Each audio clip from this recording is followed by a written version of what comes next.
जय श्री कृष्ण। आज 10 जून मंगलवार का दिन है और आज ही के दिन वट सावित्री पूर्णिमा का व्रत किया जाएगा। और हमारे शास्त्रों में कहा गया है कि अगर किसी भी व्रत का पालन किया जाए तो उस व्रत की कथा का पठन अथवा श्रवण अवश्य करना चाहिए।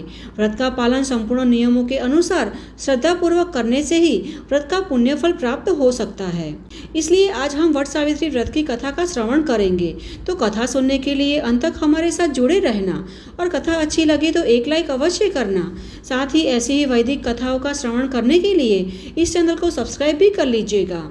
तो चलिए आज की वट सावित्री व्रत कथा का आरंभ करते हैं। एक समय महादेव जी पार्वती जी को कहते हैं कि हे महादेवी पार्वती, मध्य देश में अश्वपति नाम का एक प्रसिद्ध धर्मात्मा राजा था जो सभी प्राणियों के हित में तत्पर, क्षमाशील, सत्यवादी और जितेंद्रिय था, किंतु उनकी कोई संतान नहीं थी। अब एक बार राजा अश्वपति ने प्रभास क्षेत्र की यात्रा की। वहां के तीर्थों का भ्रमण करते हुए वे सावित्री स्थल पर आए। वहां उन्होंने सावित्री व्रत का अनुष्ठान किया।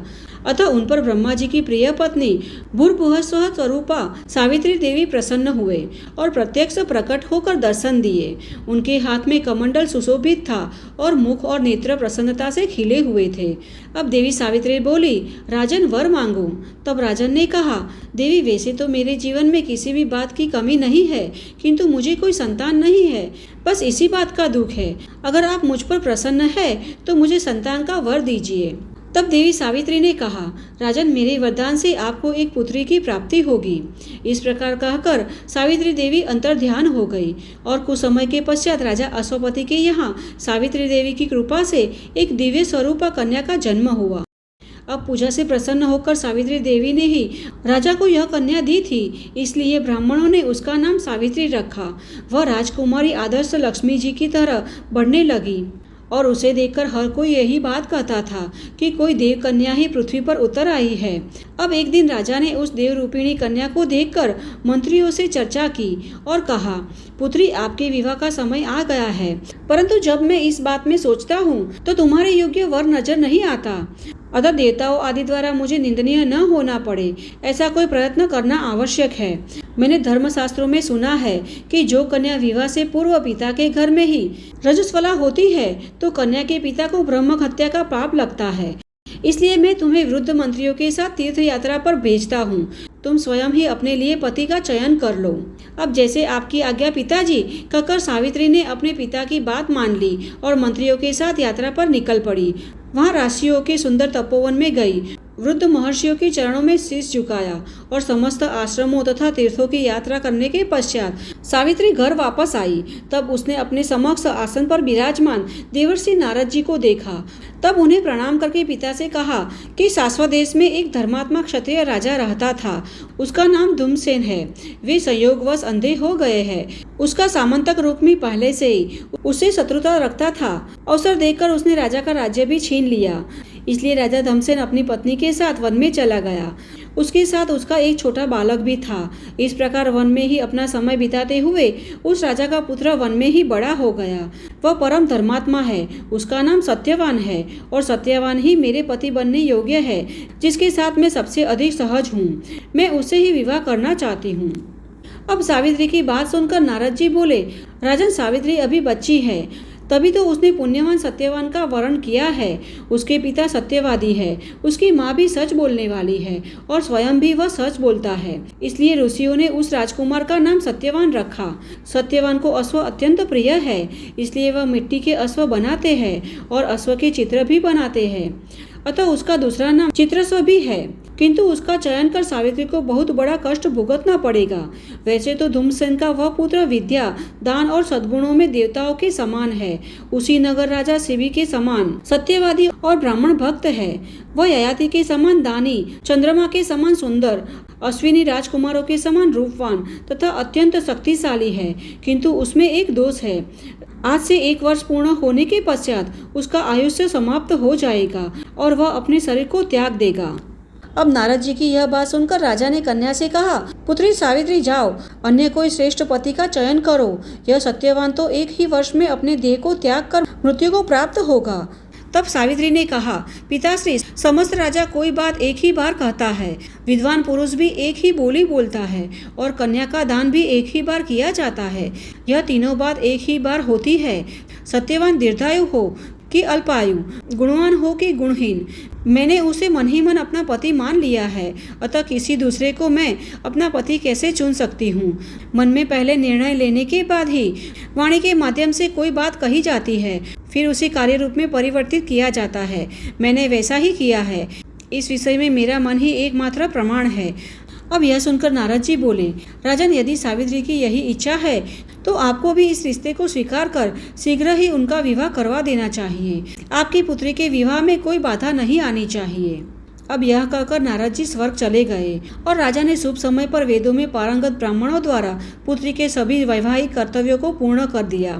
अब सावित्री भी अपने इच्छित पति को पाकर अत्यंत खुश थी। इस प्रकार उस आश्रम में निवास करते हुए इन तीनों का कुछ समय व्यतीत हुआ, किंतु सावित्री दिन रात चिंतित रहती थी, क्योंकि सावित्री नारद जी की कही बात को भूली नहीं थी।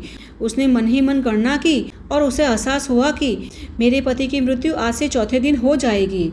इसलिए इसके बाद उसने त्रिरात्रि का उपवास शुरू कर दिया।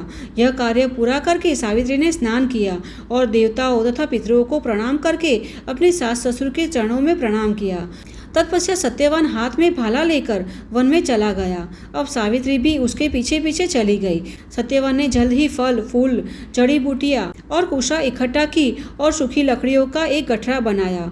फिर बरगद की शाखा हाथ में लेकर बोला, प्रिय, मेरे शीश में बहुत दर्द हो रहा है। मैं एक क्षण के लिए अपना शीश तुम्हारी गोद में रखकर सोना चाहता हूँ।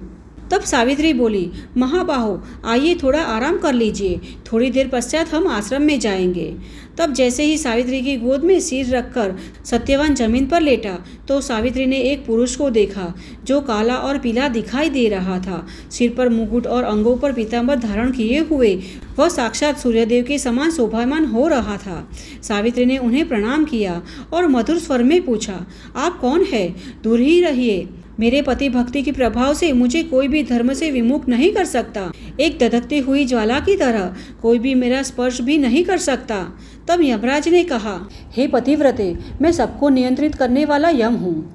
आपके पति का जीवन समाप्त हो गया है। मेरा दूत इसे आपसे लेने में असमर्थ है, इसलिए मैं स्वयं आया हूँ।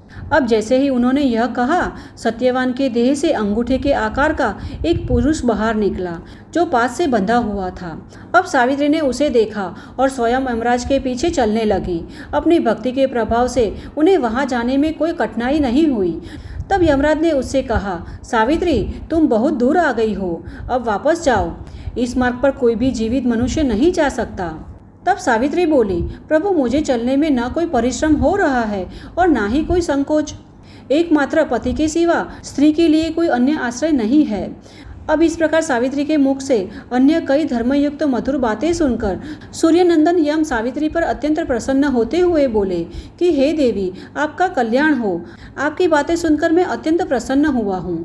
आप कोई वरदान मांगिए। तब सावित्री ने विनम्रता पूर्वक 5 वरदान मांगे कि मेरे महात्मा ससुर को नेत्र प्राप्त हो, उनका खोया हुआ राज्य उन्हें वापस प्राप्त हो जाए, तथा स्वयं के लिए 100 पुत्रों का वरदान मांगा और साथ ही निरंतर उनमें धर्म की वृद्धि हो तथा मेरे पुत्रहीन पिता को पुत्र की प्राप्ति हो। तब यमराज ने तथास्तु कहा। अब वरदान देने के पश्चात यमराज समझ गए कि सावित्री के पति को साथ ले जाना अब संभव नहीं है, इसलिए उन्होंने सावित्री को अखंड सौभाग्य का आशीर्वाद दिया और वरदान देकर वहां से अंतर्ध्यान हो गए। अब सावित्री पति को पुनः प्राप्त कर अत्यंत प्रसन्न हो गई और उस समय सावित्री अपने पति को लेकर वट वृक्ष के नीचे ही बैठी थी।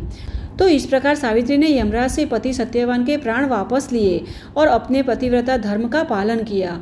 इसलिए इस व्रत में मुख्य रूप से वट वृक्ष की पूजा की जाती है। इस वृक्ष में ब्रह्मा, श्रीहरि, विष्णु और शिवजी का वास होता है, इसलिए इसकी उपासना करने से तीनों देवताओं का आशीर्वाद प्राप्त होता है। इसलिए इस दिन महिलाएं अपने परिवार और जीवन साथी की दीर्घायु की कामना करते हुए वट वृक्ष को भोग अर्पित करती है और उस पर धागा लपेटते हुए परिक्रमा कर कर उसकी पूजा करती है। तो यह है आज की हमारी वट सावित्री व्रत की कथा। हमें आशा है कि आज की वट सावित्री व्रत की कथा आपको अच्छी लगी होगी। अगर कथा थोड़ी सी भी अच्छी लगी है तो इसे उन महिलाओं को भी शेयर करना जो वट सावित्री व्रत का पालन करने के लिए इच्छुक है। तो चलिए हमारे शास्त्रों में वर्णित ऐसी ही वैदिक कथाओं के साथ फिर से मिलते हैं। तब तक के लिए जय श्री कृष्ण।